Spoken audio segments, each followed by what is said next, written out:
Hello, people. In this episode, we speak to Mike Paul about the importance of modularity, scalability, and interoperability. I'm glad I didn't get that wrong.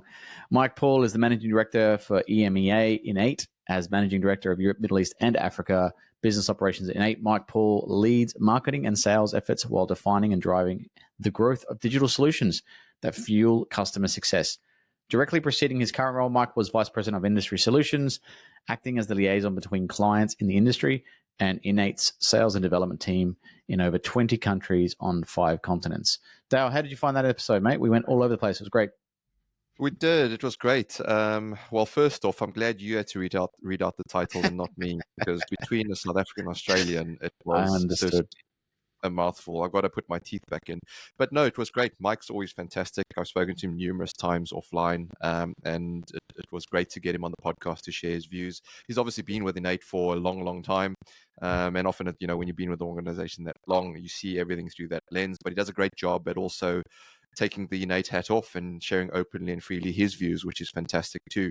I think I particularly liked his views on the pros and cons of, scaling fast and slow, and what, people look out for, what modularity actually means and the advantages thereof.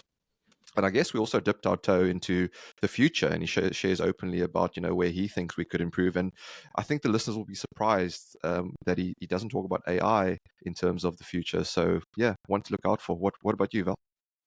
Yeah, I'm with you, man. I think we talked about actual projects on the ground. It's great to have someone who also has worked in projects and has a background in that space as well, not just software, because then otherwise it can feel like a bit of a plug. But he's got a lot of energy. He talks about a lot, and a lot of it's experiential, and we go into the what if as well, which is great. What can we do better on construction projects, not just from a software perspective, but from a people and a culture perspective, which I thought was great. Yeah, totally agree. Look, folks, as we say, keep listening, keep liking, and keep paying it forward.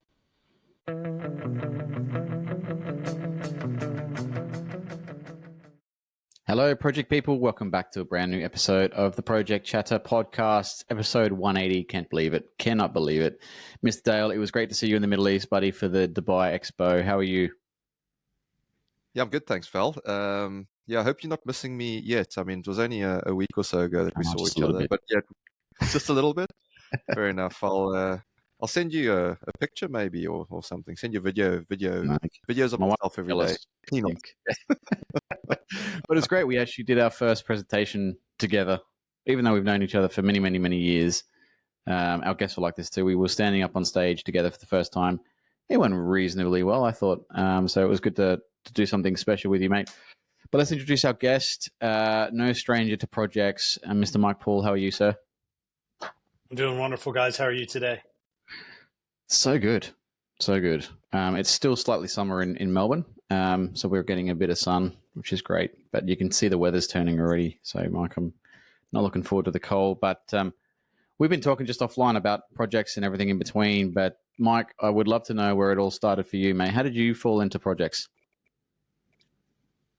Well, most of my growing up, I wanted to be an architect. So I was kind of always into construction and structures. And my father was a civil engineer, but I kind of wanted to go the architecture route and did all my studies heading up to university. And I was in the university program of architecture for 2 months, and it was not my thing. And so I went to the dean and asked what to do. And he said, any chance you're good at math and science? And I said, I'm great at math and science. He goes, go be a civil engineer. There's a lot more jobs. Build it on that side. So I got redirected, got into civil engineering.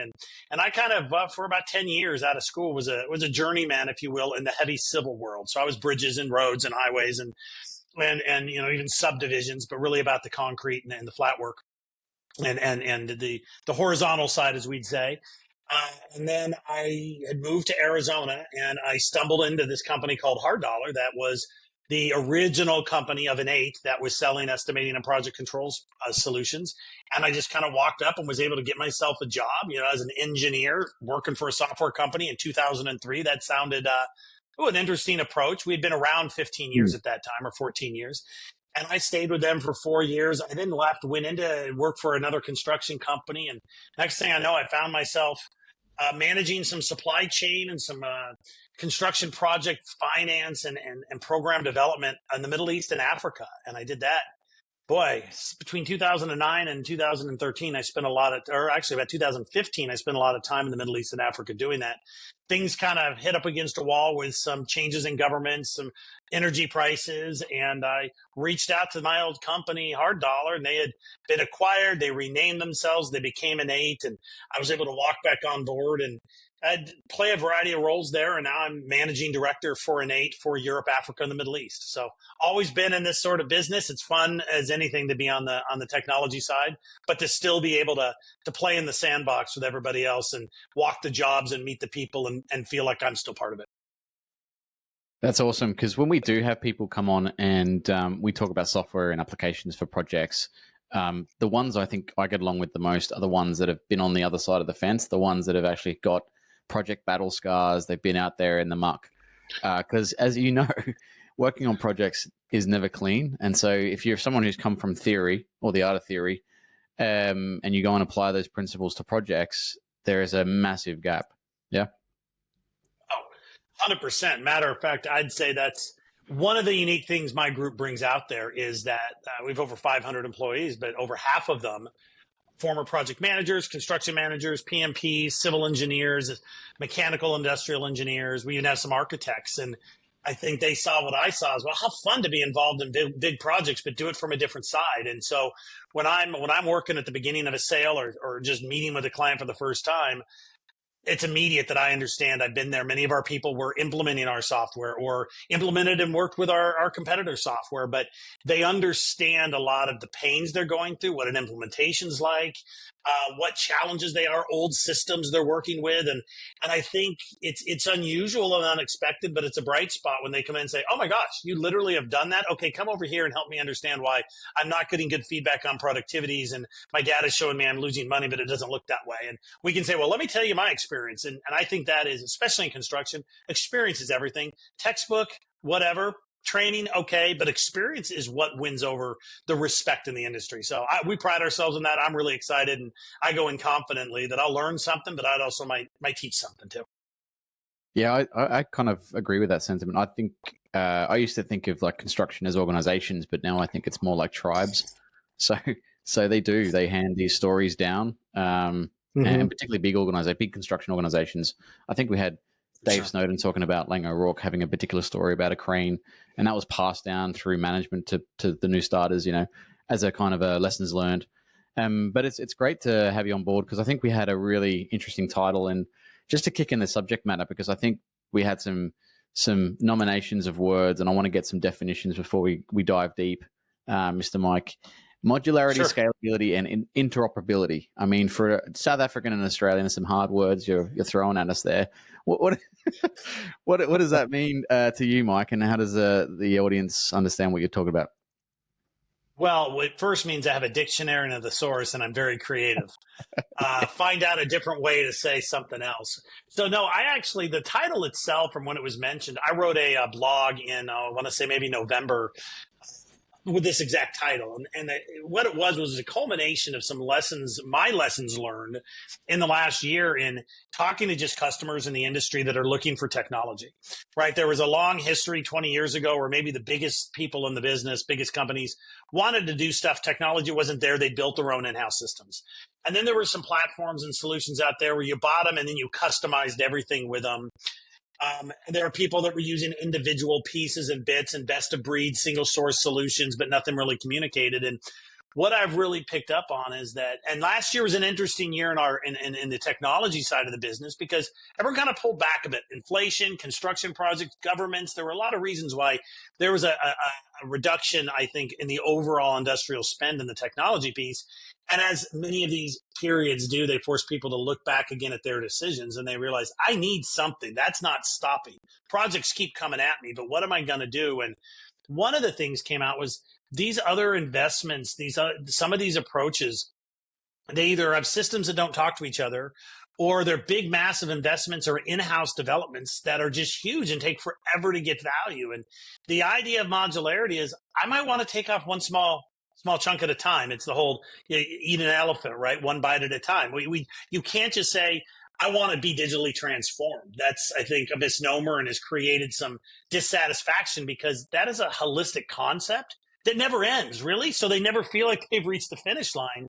Modularity says, look, I was thinking when I was reading How Big Things Get Built, that Bent Fluvier book, and one of his comments that he had in there that really stuck with me was, and it's the last planner model, but it's working. What is it you really want? Yes, you want to remodel your kitchen, but talk more about the purpose of it. Well, if you look at that from a digital transform perspective, it's why am I digitally transforming? Something did it. Is it just better reporting? Is it connectivity, whatever? And so you work backwards. And then as soon as you do that, you want to see some results. You want to invest and see results. And modularity allows you to fit with a budget. So, hey, let's do a few pieces at a time.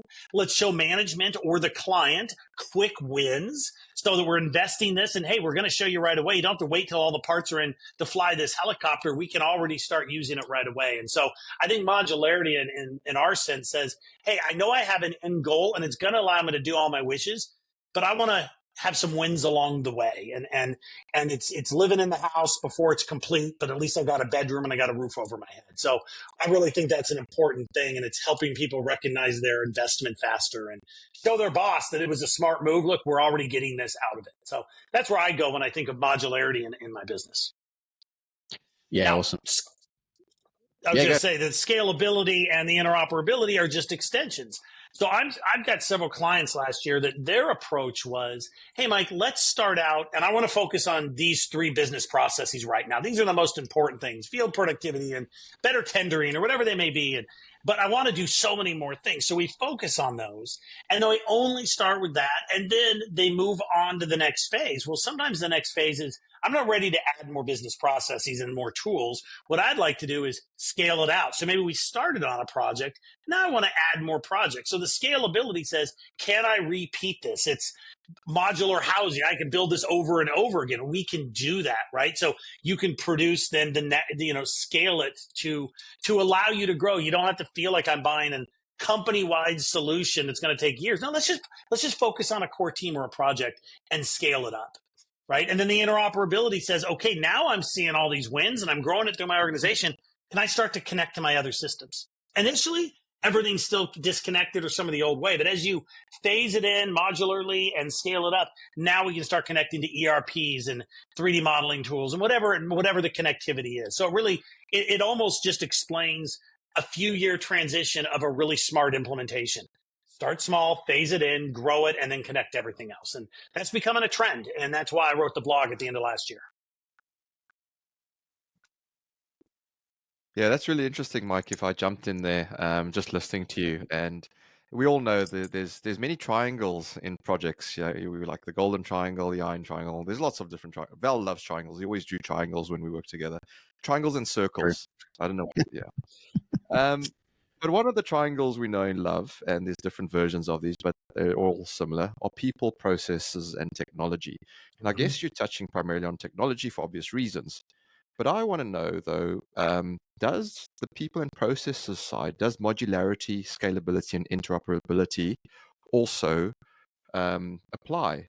Culture, behaviors, all these types of things, because we know in isolation, absolutely, tech works, right? Tech works. It works well, and we know these things. So you can scale them up, down, which way.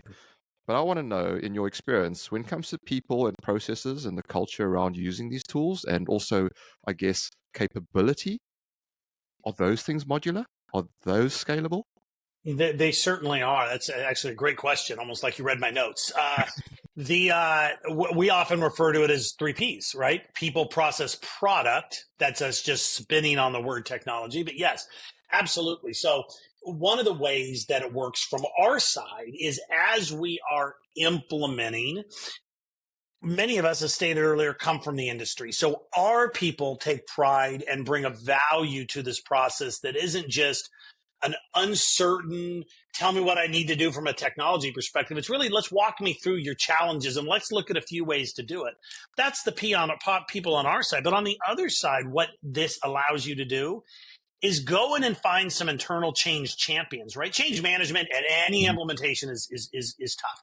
I haven't found one where they're 100% on board. You can find some that can absolutely end what looked like a good vision because of it. So one of the things we did a lot of looking at last year was how to improve end user adoption and thus reduce change management. And one of them is their people. Get a few winners. Sometimes it's some of the younger, newer people that aren't obligated or married to other approaches and says, I'd like to see what's great out there. What can we do? And you do this modular approach with that team, and those people become champions. And that initial win, if you want to call it that, gets credibility for the decision, credibility for the solution and technology that was bought, and for whatever processes were implemented. And now maybe you can show a win and say, hey, I got a big project going on right now. That bridge I'm building, I'd love to have an opportunity to reduce my risk or improve my productivity. Get me that. And so the modularity and scalability absolutely play into the people and the process side. So I think technology, if done right, can help you with those three pieces. Yeah, I think you're right. I think they're all interlinked, right? And I think it's good for those listeners hearing this from you going, actually, yeah, it is all interlinked, and we need to ensure that, we do this in harmony and union. Otherwise you'll have one that's like up here and then the others are catching up, and that's no good to anyone. The return on investment will probably not reap its rewards. The other one I had though for you was, I guess, in terms of listening to what you're saying in terms of modularity, it's almost sort of these marginal gains. You take people along the journey with you. But have you experienced ever where there's a light switch moment? I mean, we've had previous guests here on change management, which you just brought up as well. And there's different views on whether or not you go slow in incremental changes and bring people along the journey, or actually, there are opportunities to just light switch and go, actually, just stop what you're doing, and here's a total new process, tools, systems, and all the rest. Have you experienced that light switch sort of change? I have. And if you have the light switch, especially at the executive level, you can almost ensure this is going to get done, because if you have the leadership behind this and they have a real reason, a catalyzing moment or a light bulb or light switch, absolutely. A great example. And we used to have this video on our website, but when our parent company that put a lot of the investment into our product before we were spun out, Kiewit, went through their analysis. The CEO had gone to a job in Western Canada that was in trouble. And he said, I'm flying out there. We're going to take a look at this. And he shows up on the job site and they say, tell me what's going on. And they mention some costs. He goes, will you give me the monthly cost report? And he goes, it was 1,500 pages long, just the cost report. And this was about 2010. And he goes, how can I do anything with this? This is just an archive that goes into a folder with maybe one important page.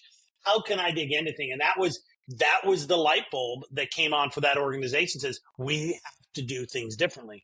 And wisely, it wasn't, I'm going to go out and buy a system that's going to solve all my problems. It was a true procurement, a true internal understanding of what they wanted to do.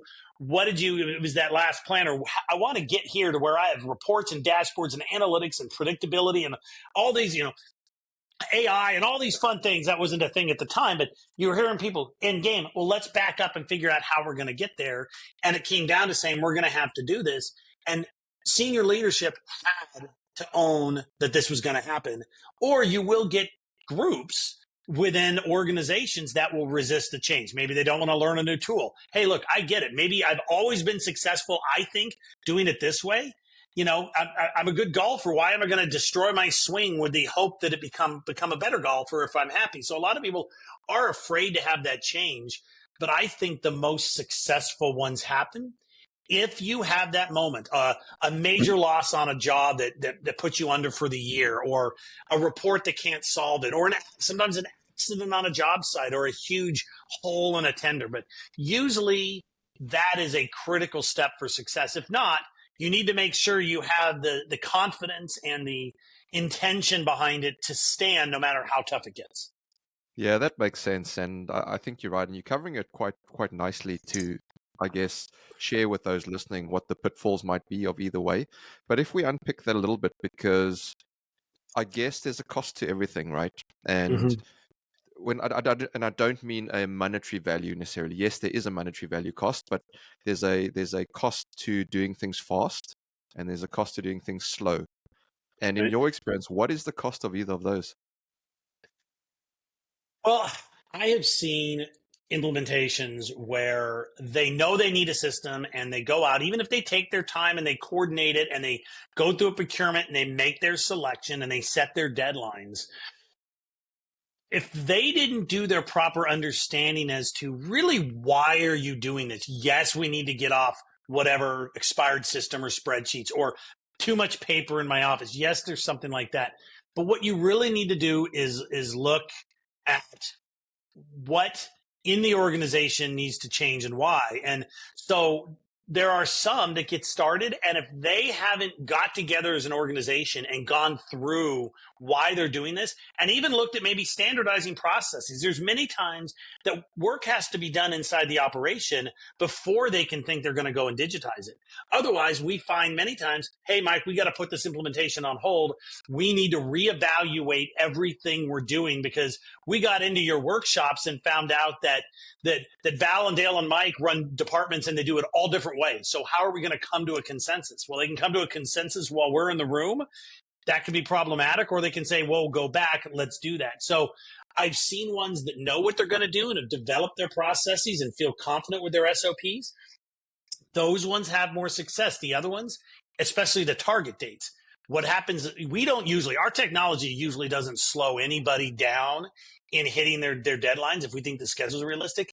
Organizations realize that they all of a sudden stumble across the fact that they have different standards in different departments and garbage in, garbage out. If you don't track and enter appropriately and follow in a way that can gather the data, then how good is that data at the end to compare your successes, your traditions, your results, your KPIs, if everybody does it differently? Benchmarking, even stuff with AI, there needs to be some data that's got some standard approach to how it's used. So I think that's one of the most dangerous things is if you haven't really looked at your organizational process, that's a bit of an issue. We'll help with that. Trust me, you want to come with us because of our experience. We have best practices. We have ideas, but then you need to be open-minded to say, we want to hear what you have to say so we can become better. If you come in and say, hey, we want to do it our way, and they don't realize there is one our way, then you have some internal battling that needs to be resolved. And that's one that can really disrupt momentum and even affect the final, whether or not it implements. That could kill the whole project. It really can. Yeah, that's really interesting. It's not too different to the consulting world, I guess. And Val and I have spoken about this, where sometimes you've been brought in for a bit of advice on, what's wrong and why things aren't working. And one of the first questions you sometimes ask clients or sponsors is saying, well, if you're part of the problem, are you open to hearing that? And it's interesting to see their response. But it's a really interesting point you bring up. And I'll ask you one more, and I'm sure Val will bite after you answer this one. But if I say the word, because you brought it up, spreadsheets, Excel, what profanities come to your mind? I'm going to be honest with you. Years ago, our company put out, this is probably, 15 years ago, we said, replace your spreadsheets. And that was when we were selling just estimating and project execution. And it was on premise and it was a good campaign. And we realized what we were up against. This was still in the pre-SaaS days. This was a few iterations ago, certainly a generation of the technology ago. And we realized that no matter how you shook it, you weren't getting away from spreadsheets. So years later, we came out and said, leverage your spreadsheets. We actually kind of made the point of saying, look, we acknowledge they're not going anywhere. And even today, we do some of our imports and exports via spreadsheets. We let clients upload templates. We might pull in BOQs. I think the key thing is to say, look, it's all right to have dessert, just don't overeat. It's that sort of thing. It's still an important part of your day, but it shouldn't be driving your massive multi-billion euro operation. It shouldn't. It needs to be used appropriately and recognized. And so I actually I don't even have a love-hate relationship with them. I use them all the time, and I want to genuinely say people are going to use them, but it shouldn't be the core tool that drives your business at the value you're doing. There's too many mistakes and holes and things it can't do. So you're missing out, really. Other than the error-prone nature, you're missing out.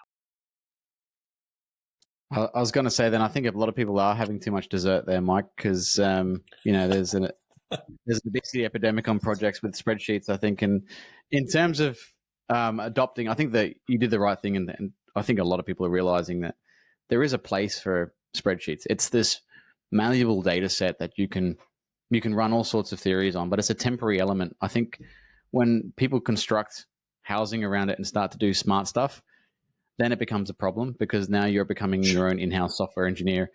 And when things need to change or something, the dangerous thing I think I've ever seen is just one cell didn't copy over, that kind of thing, compounded errors, and it happens all the time. All the time. Well, a guy leaves the company and the spreadsheet's on his laptop. Of course, that was before O365, but that was a thing. Oh my gosh, where did that sheet go? Or it's linked to a field in another spreadsheet that got saved to another folder. No. Oh, it's, you're absolutely right. We've had cases. So a lot of times with our clients in the early stage, even before they made a decision, they're like, hey, can I give you my current BOQ or my current worksheet to put my data in your system so I understand what it looks like? Absolutely, we love to do that. I can't tell you how many times we do that.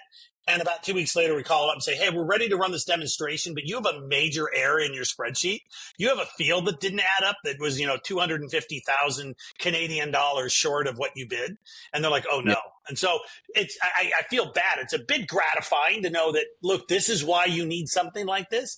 You feel bad that it happened, but sometimes it's that light bulb that says, oh, geez, I can't do this again. Right. So you're exactly right. They're a nightmare when used inappropriately. And fortunately, there's a lot of companies still doing that. So I have business out there, right? They're our biggest competitor, to be honest with you, right? I mean, that's probably the most prominent tool still to this day across organizations is these spreadsheets that are so error prone. Well, I would imagine in your line of business, that would actually be an indicator of interest because it's a symptom. Excel is a symptom of something's broken internally from my perspective. So probably that last word, interoperability, is probably an issue if they are still using spreadsheets to get themselves from, application A to application B. There's something that happens in the middle. It's also used as a safeguard. The other way I've seen it used or abused is between the client and the contractor. And the reason they use it is because the real figures, if the client found out about the real figures, Mike, geez, we'd be in trouble, right? Contractually, commercially, whatever you want to call it. How do you deal with that when it comes to systems and tools? Because tools obviously promote transparency. Interoperability means you have a full view and a lens. How do you deal then with the client interface when contractually, you are not in a good position? And just imagine you're the contractor, and this has happened to me, and I'm sure Dale's got a few experiences. What do you do then? Because sometimes leadership, they have two kind of agendas, right? One of them, 100%, they want to deliver the project. If they're a good leader, they want to deliver the project on time, on budget, whatever the triangle is. The other one is they want to protect the interests of the company they work for. How do you do both of those on a project when one of those metrics isn't quite on target?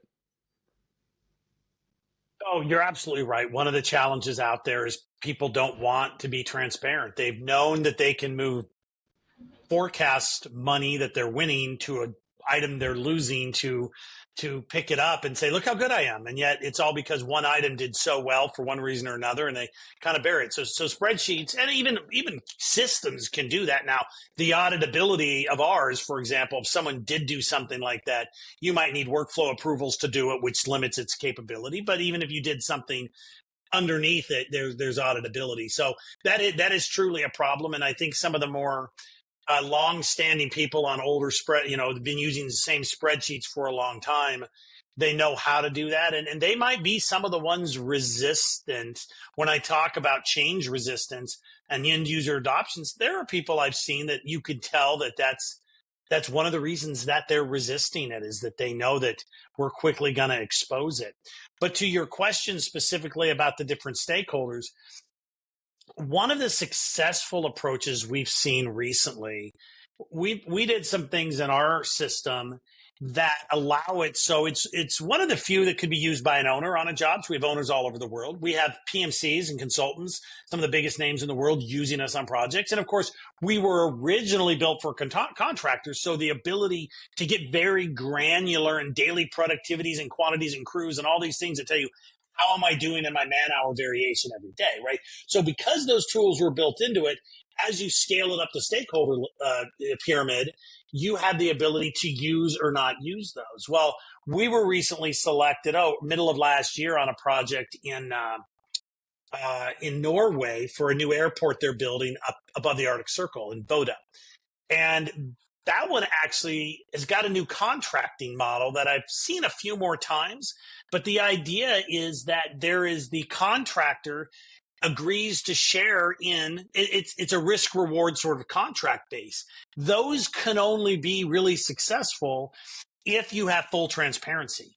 And so while we could put security and hide fields and data and produce results that only show what an owner should see that a contractor's performed to have the real data, this idea of having the two share with a consultant in between, the idea of having the two share in this so that if they can do really well, they are going to be benefiting mutually. And then if there's a big issue, they are going to be sharing in responsibility mutually. That contracting model has been around forever. Datas and platforms and technology are making it more confident and trustworthy. And I think bringing a new energy to that business. And so part of it comes down to, is there a trust amongst the three groups in that big program to either see the data, hope they're not finding the data, or limit it, only show the roll-ups. Maybe that's what you do. Don't show anything on the profit side, show the totals against price versus against cost. But the more you're willing to trust and share in that, I think the more, in this day and age, you're going to need that to keep things from overruns and hopefully avoid changes and working together, partnering to get through challenges that come up in every major project. Yeah, that's a good one, partnering. I might lead into my next question around, when I think about projects, I think about all the different types of applications, and it's always a seaboard. It's never like from the same menu. Like some of it's, you've got a little bit of seafood there, maybe a little bit of Chinese, a little bit of, Middle East. It's not the same menu. It's not the same recipes. You got completely different configurations. And largely, I think the projects I've been on that are long projects. I think like 5-10 year projects, or even longer. When we get involved, because obviously Dale and I work in the consulting world now, it's usually when things are not going well, and they need an external experience to shake things up. And you go in there and you say, do these talks, talking about interoperability and scalability and modularity, how do these things talk to each other? And so you're mapping the as is and you're doing a current state analysis. What we're finding is there is this slow shaping of most products and tools that are talking to each other, even if they're not native. So, product A will talk to product B. There are a lot more direct connections now instead of export imports.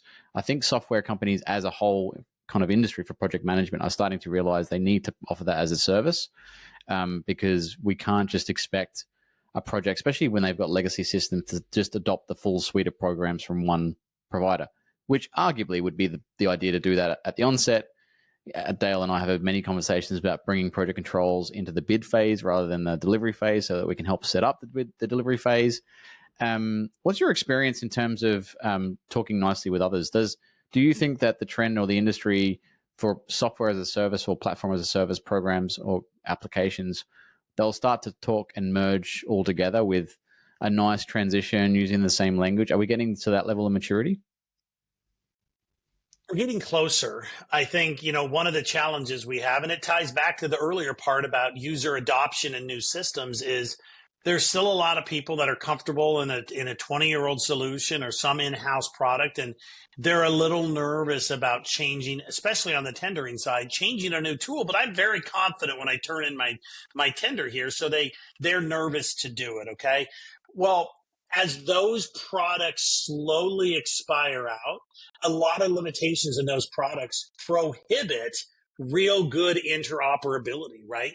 So as InEight has done is we have APIs everywhere, and we're like, hey, look, we'll give you the APIs. We'll maybe rely on a third party to build those connectors, but we'll make our APIs available to everybody and decide where do you want to connect and what do you want to do with it. And so to me, that is where the technology is going, provided that it's compatible, which newer stuff is, but it's some of the older legacy stuff that some people are afraid to leave. And that becomes the resistance. So we get in with a few of our solutions, our modular approach to a challenge, and we need to touch 3 or 4 other systems. It always comes down to, well, that system's 25 years old, and I don't believe they have an export other than a spreadsheet that's really going to help send us their data. So we'll do it, but understand the limitations. That's the creakly old bridge, and it might be better to find another way to connect the two with a smoother, superhighway connecting them. And so we're kind of in the superhighway approach. And then that's going to be custom for everybody. And we have some canned integrations, but the reality is most of the products we're talking to, or many of them, are used in their own unique way. So the only way to make that work is we'll pop a bunch of data through an API up to a web service or a middleware. They'll do the same, and the middleware will massage it, and maybe a consultant will hire to come in and do that. That to us is really what we believe the only customization that should be done in an implementation. What happens in a lot of products is they either can't do much or they can do absolutely anything you want. And so you tend to customize the solution. Well, you go to customer A and customize some phenomenal features, a new way to do NEC4 or some sort of workflow that's just phenomenal. Wouldn't it be nice to leverage that to contractor B when they get wind of it? And that is an approach we took. We said, if we're going to build stuff into the tool, it's the commercial product. So the next person has access to the original way and the new way. And then someone else comes in and we're like, yeah, we could add that feature. And then everyone's got access to that. So when we get in there, you're configuring stuff so it's unique to your business process or some special ways, but it's not custom. And so I think the ability to take from one user experience to the next benefits the market, knowing that the APIs will likely need to be customized almost every time, because I can't tell you what tool, that ERP system, what table they're using for this field. And so we believe it's down to that. That's the part we like to focus the customization on. 95% of it should be ready to go. Yeah, that's awesome. I actually think as well, you know, and I'm not the expert. I mean, from my limited perspective, you know, this wave of AI adoption seems to have hit, at least from a consumption perspective, some critical mass ground, not necessarily implementation, but definitely awareness kind of phase. Yeah. And one of the things we floated with Dan Patterson when he was on board was about, you know, this almost this autonomous operation from a third party, being an AI or a machine learning type screen, a canvas, if you will, that was blank, but had the intuitive programming to kind of reach out and connect with other systems without intervention. And I was thinking about it like a synapses, you know, like two neurons kind of finding each other and then connecting, you know, neurons that wire together, fire together, and it's seeking out connections on its own. How far are we from like an autonomous blank screen kind of development system that builds based on the inputs and maybe some probability based on previous programs, based on some deterministic data on the environment, the location, etc.? How far are we from something like that? I mean, I think on paper it could work. So I think there's a couple things that people don't realize when it comes to AI. So we get asked the question a lot, are you using AI? The short answer is yes. And thanks to Dr. Dan Patterson, when we acquired a product he had designed 5 years ago, it came with AI built in it. It's part of our schedule risk tool, and it does wonderful things with data to make prediction and recommendation on common themes. People say, great, do you deliver all that data with us? And we're like, whoa, you know, we don't. You can populate it with all your P6 schedules. You can build it. It'll learn from itself as it goes. So there's this tendency for people to think we can deliver the ready go model in there. Here's the problem in construction is, and in this day and age with data, we don't own your data, and they can't own your data, right? So we're not taking data from a lot of other companies and building this model because no one's going to give us their data. And we don't ask for it anyways, but people are very private with it. We don't have access to it. Everybody owns their own data. So we can help a company with their own data, but I can't take all of our clients' stuff. You didn't sign some open source thing that says, by the way, if you use your systems, the data's public. That's what it would take. That's what AI and GPT-4 do, is they use publicly available information. Construction data is by no means publicly available data. Now, you've got companies building libraries from legally obtained and authorized data, and they're starting to do that, like some of the costing support tools and databases that have built in the past. But a lot of it comes down to that data. And then what I have seen done, and this is where taking your question of, is this possible? Where are we at with that? I know for a fact there's Kiewit in North America does that. They put their own machine learning on this massive trove of data that comes out of our system. That's not us, that's them. Clients can do that. They have access to all this data.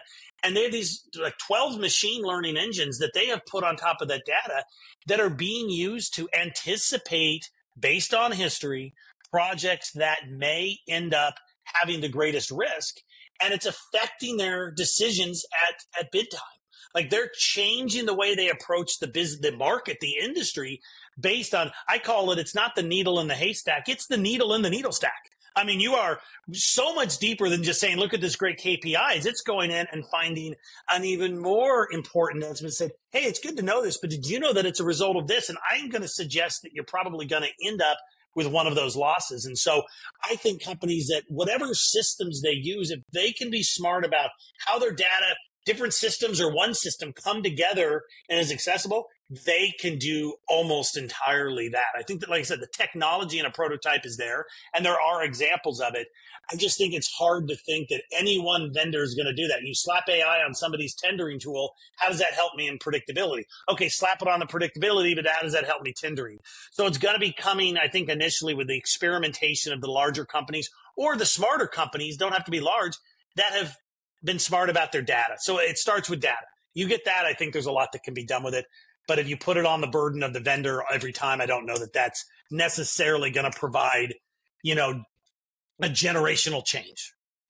That's at least that's what I'm seeing when I talk to these companies. Does that make sense?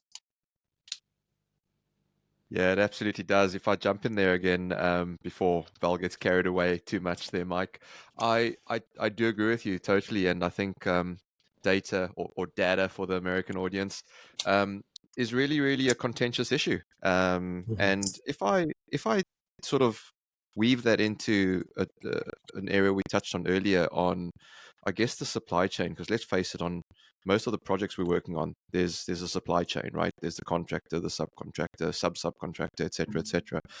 And if we do aim to have everyone working in the same ecosystem, right?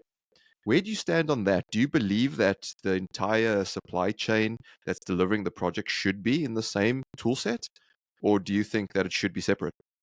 No, I don't think they need to be in the same tool set. I think they can be, but that's awfully wishful. I think what needs to happen is some of the ways in, it's that API thing, portals, apps, ways to get the bits of data that matter in that can then be read by other systems, I think is the logical assumption. There, again, you may get 80% of the people, or heck, let's reverse that. 20% of the people doing 80% of the work might find utilizing the same systems, but we get more and more people telling us, hey, the owner has required me to use this product for this reason. Can you help me still use that while internally benefiting from yours? We're like, yeah, we have an API for that. And so I do think APIs can help with that. And again, some of these companies in the supply chain, whether it's quoting and vendor catalogs and things like that, the Felixes and some of the smart bid nets and some of these other products that are out there do a good job of doing that. And I think network effects is when more and more people are using it. I think that's possible. Then you find somebody new comes along with a newer technology and people peel off. It's always the danger. I think APIs, at least naively, I think APIs are one of the best solutions to that. But it's going to be hard to get there 100% because of just, I use Mac, I use PC, I use Chrome, I use Edge. I'm an Android, I'm an iOS. You're always going to have multiple ways to have to do something. And if one technology doesn't keep up with another, then all of a sudden there's a break. So, but I do think that there's ways to come close to achieving that and not requiring you all be in the exact same product at the same time. Yeah, and you're right. I think APIs are a great gateway for products to communicate with each other.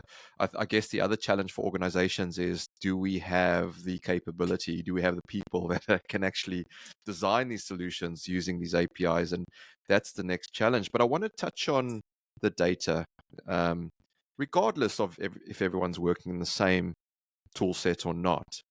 If you're working on a project that ultimately there's a client, and usually it's government, who owns the data for that project that's being delivered? Is it the contractors and the supply chain, or actually is it the government because it's their project? I'm going to make sure I don't get in trouble from our contracting department for my interpretation of that. But from our side, it comes down to who the client is, right? So if I sell a solution to Transport for London, in our eyes, they own the data that's in our system. Now, they likely have some sort of pass-through usage agreement to their contractors and consultants to say, hey, you're going to use our system, but we own the data. If I sell the system to a consultant or a contractor, then that contractor is putting their own data and managing their subs and maybe their supply chain, and they have a similar flow through. So I think from the point of the client down, we mostly see that data owned by them, and they have control over who enters the data. We can't do anything, but that's it. Now, if they want to go above and share it outside of their rules, that's up to them, and maybe they have their own contracts. But we always look at it as the contractor down. So you've got the owner, you've got the consultant who may be coming in from the side. He may not have an oversight per se. So there's probably some agreements, but if a contractor is working for TFL and the contractor has a bunch of their own data, I believe the contractor owns that data in the sense that it's their machine, it's their resources, it's their manpower, it's their quantities and their schedule, and they would own that information. If the owner interprets it differently or gets a flow up in their system, they own that data. And then it's up to the company to see what the laws are with respect to their employees, right? Because that's where I run into it more than anything is take GDPR, for an example, is the company's interpretation. There's some loose areas in that law there that give a little bit of, decision-making on what they think defines as personal data. And so then it comes up to the company to decide that, and now you're at a whole nother level. So I look at it as a client, but that could be a naive vendor's perspective. I'm sure it goes much deeper in the government and IT departments, but that's kind of how I see it. Yeah, and I don't think we've cracked the nuts. I don't think there's a right or wrong answer here because there's this huge, I think there's value placed on data ownership. And me personally, I actually don't think that's where the value lies. I think the value lies in what insights you can extract from the data rather than owning the data, because purely just owning a car doesn't mean that you're getting the best out of it. It's how you drive it, how efficient you are. Do you know how to, get the best out of the vehicle? So that I think personally is where the true value lies. But we'll let that debate carry on and see how that pans out. The other one that I want to bring us, I guess, back to is if we just get back to the topic, what are some of the barriers to scalability? Because I can imagine that for different organizations, you can't just go out there and scale. And I know one of the things you said earlier was, well, you need to have a plan and you need to understand, what it is you want to do with the tool set and the advantages you have with, I guess, scaling these solutions up. But are there others other than just having a plan? Absolutely. Let's start with scalability at the sense of a big organization, maybe a multinational. Certainly borders can totally affect it. For instance, you may not be able to take a data center and move that data outside of a specific country, region, zone, EU, US, Saudi Arabia. There's a lot of rules like that. So if your organization's in multiple countries and you would like to be able to see KPIs across it, you may have a challenge unless you find some other secondary way to take copies of that data out, right? So I would certainly say one of the biggest scalable things is crossing the borders in the sense of what the data laws and capability, even capabilities are. Bandwidth across one server, bandwidth across the world. We have a few clients using one data center and hitting it across the world, and you hope that they're in an office environment that gives them a decent speed of the internet, or they could be really pulling, because a lot of people don't realize it. These data centers we connect to wirelessly have undersea cables. I mean, it's not like this stuff could just be infinitely sent through the air, right? There is a length of cable that can affect this, right? So that to me is certainly one of the scalables. Another one is depending on how you're scaling it. I mentioned earlier, are you going from one business unit, region, or department to another, and do they do things differently? So I have some companies I've worked with across the Nordics, and each of the countries there does things differently. They have their own national standards, their own traditional work processes. And so when you get the two of them in the room and they're trying to standardize on a coding philosophy or even just a tracking philosophy, they may bump up against it. And so they realize, hence the reason to maybe pause and say, how are we going to do this? So scalability is great. If I take the example of modularity at the beginning, where I just start with a project and a group of motivated people that have no preconceived notions and they find this optimal way to do that, there could be a challenge scaling that up if other projects, other people, other clients are expecting or needing things done differently. And then the third is just is just, well, I guess it's merge the two together. The third is the individual people. So you have the processes and methods, you have the individual people. So it almost comes down to your people, process, technology, right? It's each one of those has a scalability challenge that you hope going in so you can prep the implementation team, but they all have their own scalability issues. Small little group in one office in 2 cities. Oh, okay. That's very easily scalable, but it definitely is a thing that I hope in the next 20 years is less of a thing. But people are coming off a bunch of disparate systems, a bunch of disconnected ways. Val's love for spreadsheets is certainly a problem because everybody has their own way of calculating that thing in a spreadsheet. So that certainly has created problems that I'm hoping in time will go away. Yeah, no, that's great you share that, because I think a lot of the listeners thinking about, if they did want to scale, what sort of some considerations they require ahead of time to unpick. And the good thing is that you brought up internet speeds and things like that, because Val's always had issues, and he's in Australia, which is supposed to have good internet speeds. How are you doing there, Val? I'm still here. I'm listening very closely. I had a question, Mike. Hopefully you can hear me still, which is really around probably what because you've been around projects long enough. What's the most impressive thing I think you've seen in the software market to date, or that's coming? What's really going to blow the socks off?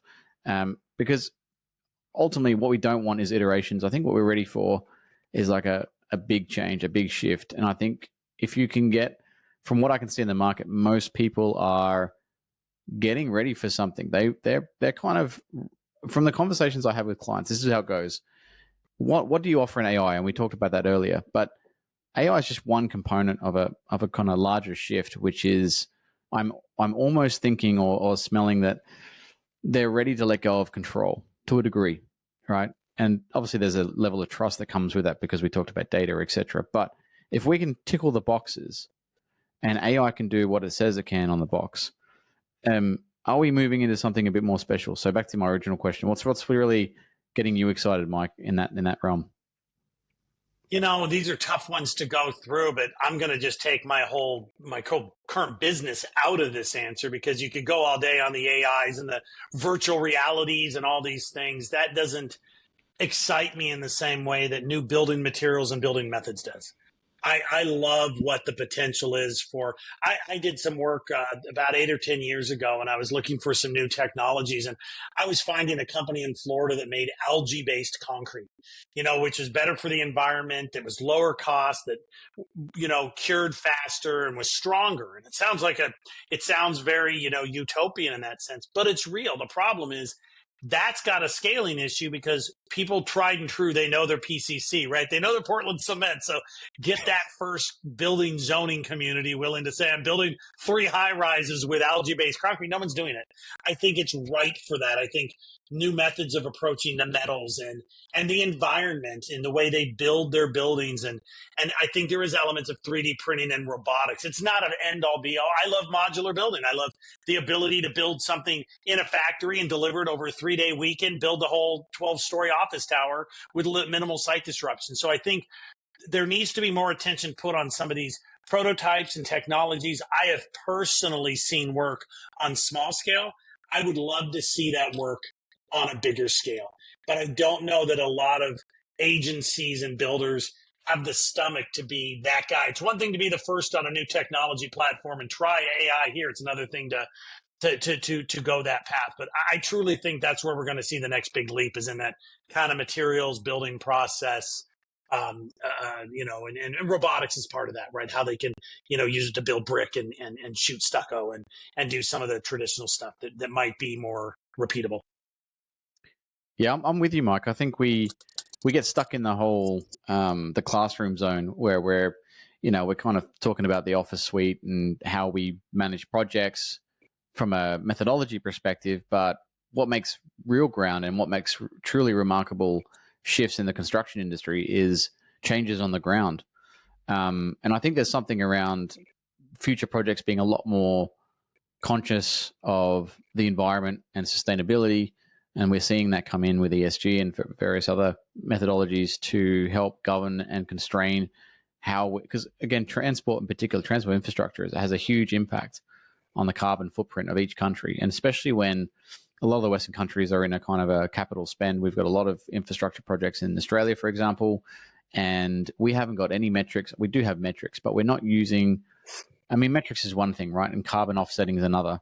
But what we really want is different methods and different ways of working that have a footprint on the ground. So again, you mentioned materials, for example, which is a great one. How we logistically get things to site and from site. Prefab is one idea, but what else could we do? Robotics and like autonomous ways of building things is another way to reduce impact and as well health and safety. I think it's actually something we don't talk about enough. We should get someone on the pod, Dale, because this is an area where you could go down the rabbit hole for a good hour at least.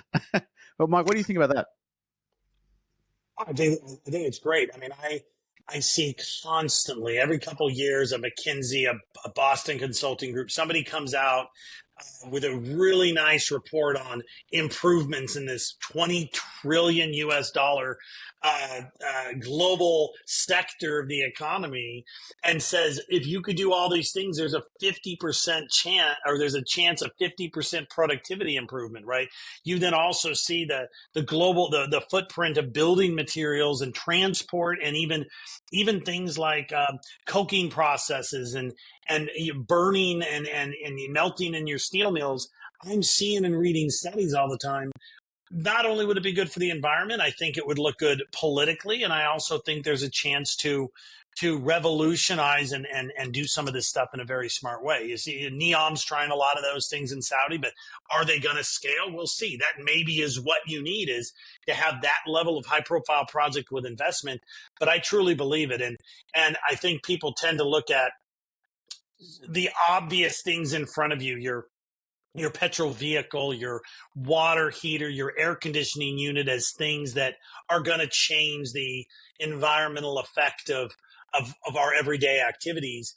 They don't spend enough time talking about the construction material business. And they also probably don't look at, cattle and things. I mean, there's a lot of different elements of it. There just tends to be a focus on that. But building materials, to me, is one that there's some things that need to be done, probably invested in, maybe put a little bit more than is today to test, improve, and scale this stuff, because that is an issue in so many different ways. Lifetime management of these assets as well. It would have benefit in so many different ways. I'd like to see it, and I think having more talk about it and stuff. Your show would be a great one to kind of bring a variety of guests on to talk about different elements of the construction sector that could benefit. There we go. We've put it out there. The challenge is on. But I also think as well, maybe it's the way we think in construction, especially if you've been there too long. We think in maybe modularity is the wrong way to think about it. Just for a second, maybe what we need to do is a bit like the British cycling team. There's a guy called the coach, Dave Brailsford. I don't know if you heard of this approach. It was called the 1% marginal gains. And so he helped them win the gold medal for the Olympics. But what he did is he looked at every tiny facet. And this is kind of how we run projects. We look at everything differently. Like from project control's perspective, we want to change things by 1%. And 1% change here and a 1% change there and a 1% change over there adds up, right? These 1% add up to a compound effect. And so it could be that we change the material 1%. We change something over here 1%. Rather than going with the big bang solution, because I think when we get into this routine of thinking there's something that's going to come along, again, not talking about AI, but generally we have something that buzz feeds us, and there's a hit word, we think it's going to solve all our problems. But arguably, even if we had the best software in the world, Mike, and it was all connected, and we had APIs and everything was directed and everyone was trained and we had great leadership and everyone was on board, I guarantee you we still would have massive issues in delivery.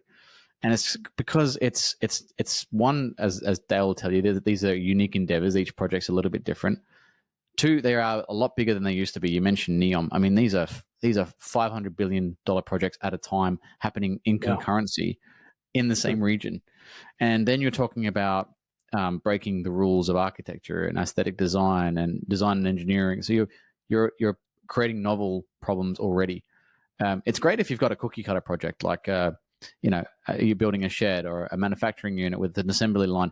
These things can be predictive, and they can be, you can use things like Lean and Six Sigma, and you can obviously optimize efficiency really easily because you know the front, the end, and the middle. So the inputs and the processes and the outputs, the whole PMBOK approach is easy. But when it comes to these novel events, I think the only way you can really change variables is by doing it 1% at a time. What's your view on that? I think when you look at the whole scale of construction, you're absolutely right. I think a good example is add mixtures to concrete, not replacing the concept of Portland cement. And can you get it? There is fuel mixes that have done a similar thing, right? So no, I believe that bring in one robotic, autonomous piece of equipment onto a job and see how that does and chip away and say the next project I'm bringing two. And you look at the mining sector in some areas in Canada and in South America, they're running all the scrapers, some of the largest machines in the world are run autonomously. So I do think that that's a smart approach. I also think that each company, and this takes me back a little bit to data, one of the pieces of the technology and the analytics that I see having the biggest value is these heat maps. If you've ever seen the Power BI heat maps that can take, say, for example, productivity combined with size of the task or value of it, combined with percentage left to complete. And so it can quickly, using the needle in a haystack approach, can pop up onto the screen in greens and reds and bigs and small boxes, size of the line across it. It'll immediately tell you where your greatest opportunity to recover money or improve is. And to me, that actually is kind of the opposite approach. But with that, it says, oh my gosh, I've been spending time going through all these tasks trying to get cycle times a little bit faster on the highway when I realized that the pipe crew is doing something completely wrong.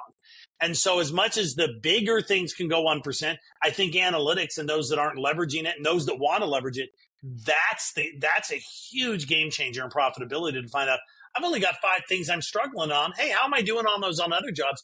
You make a small tweak to your crew, that can be substantial. That realize you're pedaling wrong. And all of a sudden your bike speed is, wow, I wasn't using my muscles appropriately. And there's a lot of that out there, a lot of it. I don't think they have to lose as much money on some of these jobs. And those are where we see the most. We talked about modular and quick return on value. We recommend a couple tools that can more immediately fix something you didn't know was a problem.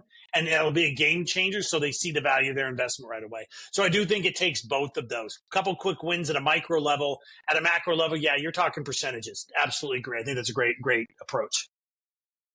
Yeah, awesome. I also think I was just talking to Dale offline before, and we've talked about it as well, is having this ideas factory. Like, how do we take some, because I actually know for a fact, and I think this is actually just proven in my own experience, but 99% of people who work on projects know where the project's at. Like, what happens when people get freaked out and they see this in the news, in the headlines, HS2 is delayed.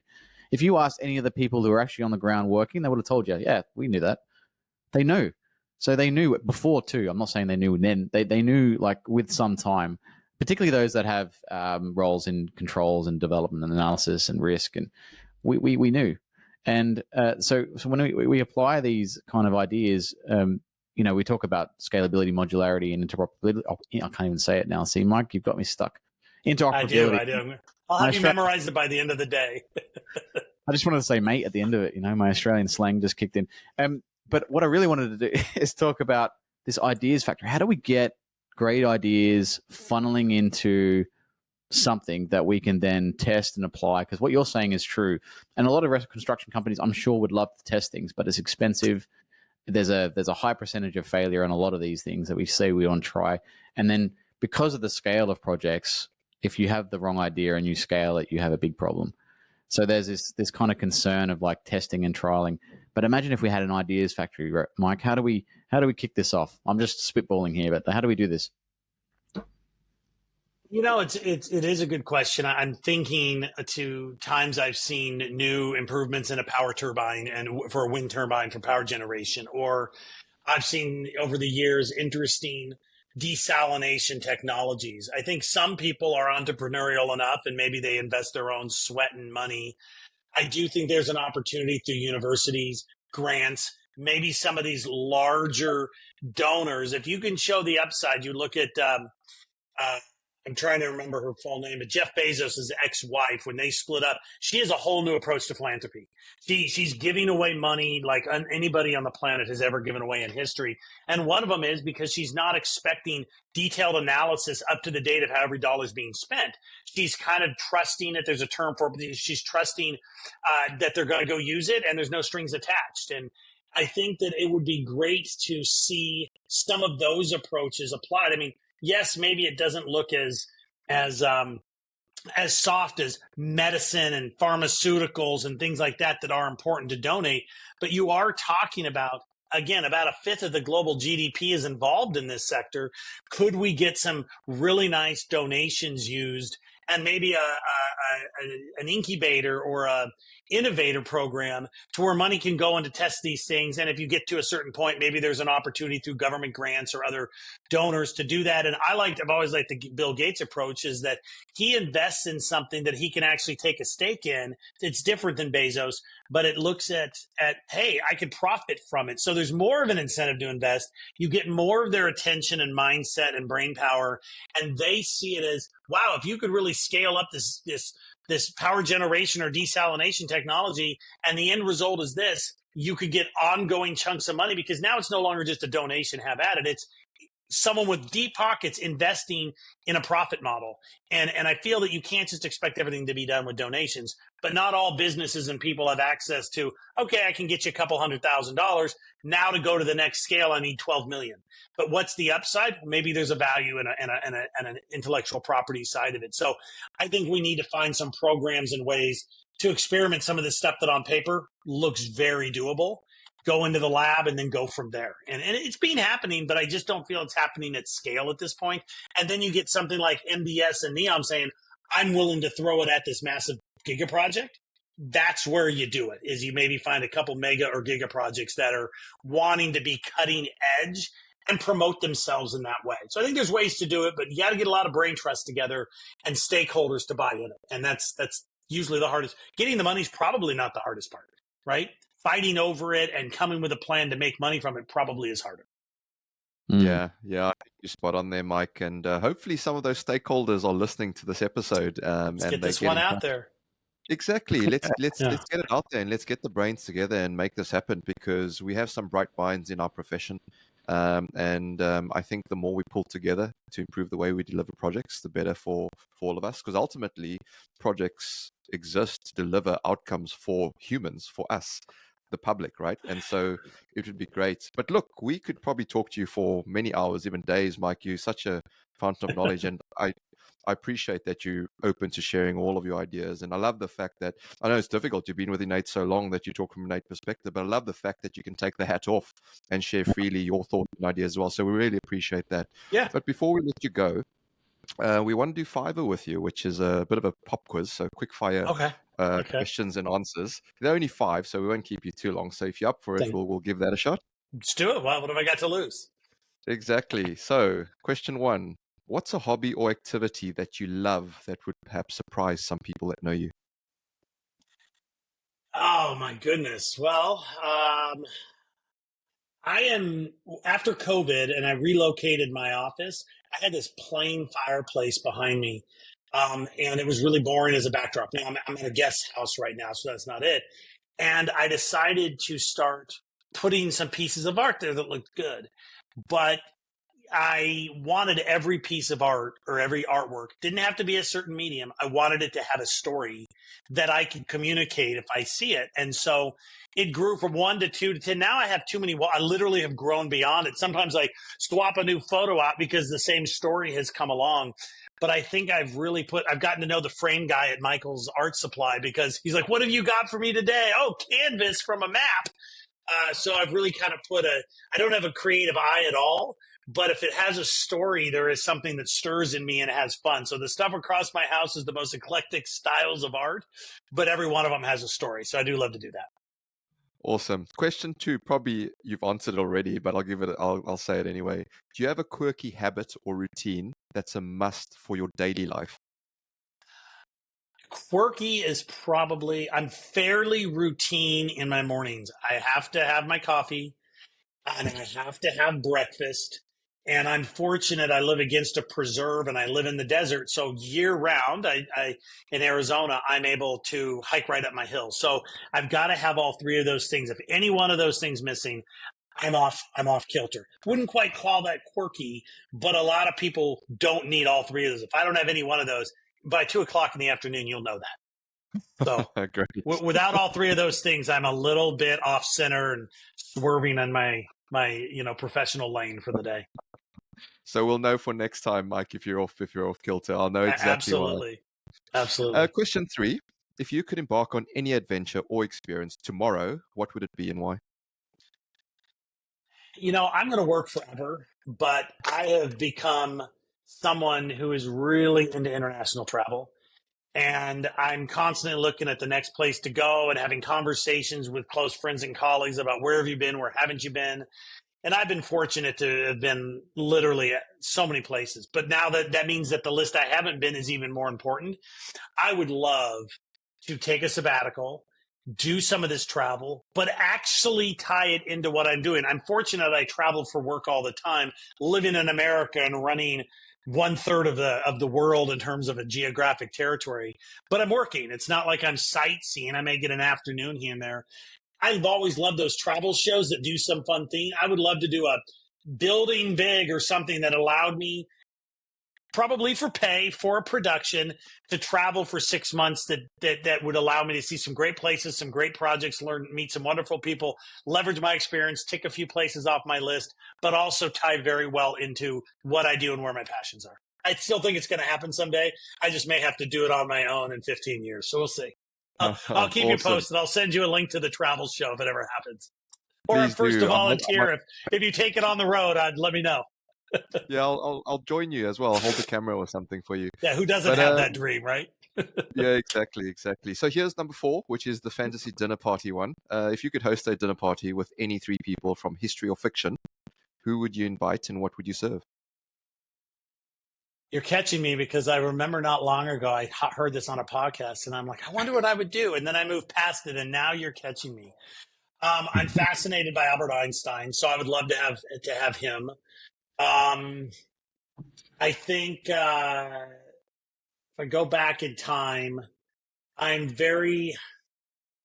know of an individual, but I would be very interested in meeting somebody from the Middle Ages of Europe. But I don't know who that would be, but I'm so curious about that period of time and the life cycle. So I'm not saying I want to meet a famous artist. Obviously, we go ahead and throw Leonardo da Vinci on there because I love that he's an artist and an engineer and invented so many things. So let's make Leo number 2 there. And number 3, my gosh, I feel like I should go back to probably a founding father, maybe a Thomas Jefferson. I loved visiting his home in Virginia, and he wrote the Constitution. And one of the things that fascinated me, I love maps. You heard me throw in a canvas map earlier as one of my cool prints. I got really into maps. I'm not a map collector per se, but he has maps everywhere in his Monticello house. And I love seeing old maps because they were based on what people thought it looked like. So they would draw like the eastern part of America, and then everything to the west was squiggly lines because they didn't know. Same thing if you look at historic maps over the last 400 or 500 years, Columbus and Sense and all of that. I've always been fascinated by, well, we think it looks like this and how it looks. So yeah, probably Thomas Jefferson. I think, I believe in a lot about what our Constitution did with the foresight that it had in America to predict some things. It's not perfect. Nothing is in any government, but I think there was some brilliance behind it. So I think we'll go with Leo and Einstein and Thomas Jefferson. There you go. How's that? A great party. It would be. And the final one, this is Martin's favorite one. He's not on this episode. Are leaders born or made? So, I have an interesting perspective on this. When I got my MBA, I wrote a paper on leadership, and I took an approach of it's kind of like luck is where preparation meets opportunity. I think it is literally a combination of both. You can be a phenomenal leader and have done the right things, born into it, family, but no one may ever know because you've never gotten that way. And so I think that you have both. And I think if it wasn't for where Martin Luther King was when, you had things in Birmingham, when his timing, his location, he was a true leader, but had he not been there, would he have led the civil rights movement? He may not have, and you would have never known that. So I think it's a combination of both, truly, that you need to be prepared, you need to be educated, you need to have, without the ability to lead, I don't think you can, but then you need a situation that permits you, whether it's at a wartime and you happen to be the president or the prime minister when a war happens, you better be a leader. And if you are, you're going to be a Winston Churchill. But, without that sort of platform and exposure, no one would ever know it. And would they call that person a leader if they didn't have the event that did it? So my answer is it's literally probably 50% each, really. There we go. No answer's a wrong answer on the Project Chatter podcast. Good. If not, edit these out and pretend like you didn't ask me the questions. Absolutely. But look, Mike, it's been an absolute pleasure talking to you for the best part of an hour. And we thank you so much for sharing your insights and your opinion. I guess just before we let you go, any final thoughts for our listeners? No, I love listening to this show. I think that we need more of this. I think that these shows, if we can get them to more people in the audience, I'm a believer in just picking up information. I love The Economist. I love miscellaneous podcasts. I pick up news from different sides. I love to read. I think being able to follow along a theme like yours, it can vary each time. I think we need to learn a lot about different things, or a little about a lot of things. And if I can do that by listening to shows like this and pick something up, and maybe I can contribute back, I'd like more of these, and would certainly love to come back on again if you're got a hole in your schedule and want to just chit chat for a while. Happy to do it. We'd love to have you back, Mike, and we really, really appreciate your time. Val, any final thoughts from you?